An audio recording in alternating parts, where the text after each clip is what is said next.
Hello everyone, and welcome again to another Rohit Rohila video. Two of the questions that I get asked a lot is one, I'd like to lose more weight, how do I do it? And then I'd like to make more money, how do I do it? Now both of these are so closely related that I thought I'd just bundle them up together in one video, because what it really comes down to is a fine balance between short-term goals and long-term goals. Now, just saying I'd like to lose more weight or I'd like to make more money, these statements are just so generic that it's hard to really comprehend what that means. And so unless you set a number to it, like I'd like to lose 10 pounds or I'd like to make an additional $10,000, if you don't have some number like that, you don't really know what you're working towards. Now, if you only have long-term goals, and by that I mean you're only thinking I want to lose 10 pounds or I want to make 10,000, by only having that long-term goal, what you're quickly going to do is overwhelm yourself. You're not going to see the impact that every day is going to make, and it's just a number that's out there. And so many people will tell me that they start off, saving more money, or they start off great, eating healthy and exercising for a couple weeks, and then they're back to their old habits. Now that's because you are thinking more long-term, and because of that, you don't really know what a typical day, a typical week, a typical month needs to look like. And so by only thinking long-term, you quickly overwhelm yourself. Now, in reverse, if you only think short-term, so if you only think about how much money can I save today, how much weight can I lose today or this week, what that's doing is that's also hindering your progress because you don't have a long-term perspective in mind. And so it's essentially like you're building a house and you've got all the bricks right there, but you don't know what the house is supposed to look like. And so you might be able to piece together a foundation, but if you don't have a clear vision of what the overall house is going to look like, you don't know what you're working towards. And the same thing in reverse, if you know what the house looks like, thinking long term, but you don't know how the bricks fit together, the short term, then you're not going to have a complete house either. You know what the outside looks like, but you don't know where any of the rooms are or the bathroom or even the kitchen.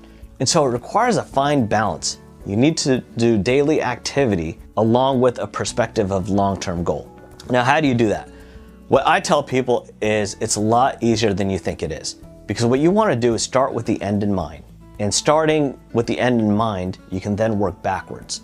And to do that, all it requires is two things. One, a number, 10 pounds or $10,000. We'll use those for an example. And then a date or a time frame. Do you want to lose the 10 or gain the 10K by the end of the year, in 2 years, in 5 years, 10 years, whatever that looks like for you?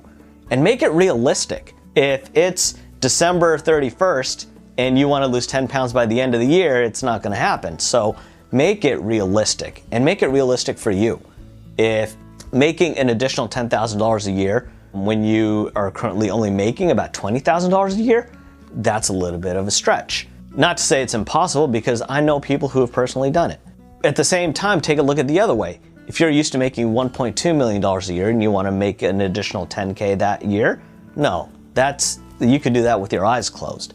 And so make it realistic, and then just work backwards. So if you know you want to lose 10 pounds in let's say 2 months, break that down. What does that mean? Okay, that means you need to lose 5 pounds in each month for the 2 months. Okay, now you've got 4 weeks to lose 5 pounds. What's that going to take?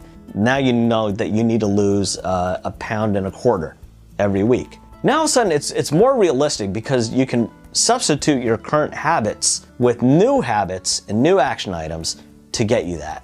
So maybe you go for a walk after a big meal, or every meal you go for a walk.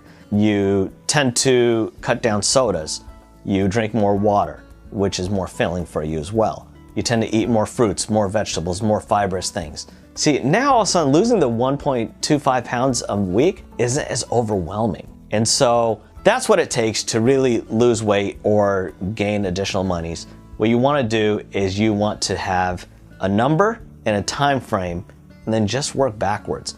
What that's going to do is that's going to give you the short-term perspective that you need, along with the long-term perspective that you need. So you know the short action items that it's going to take to accomplish the overall goal. So with that, thank you very much and good luck.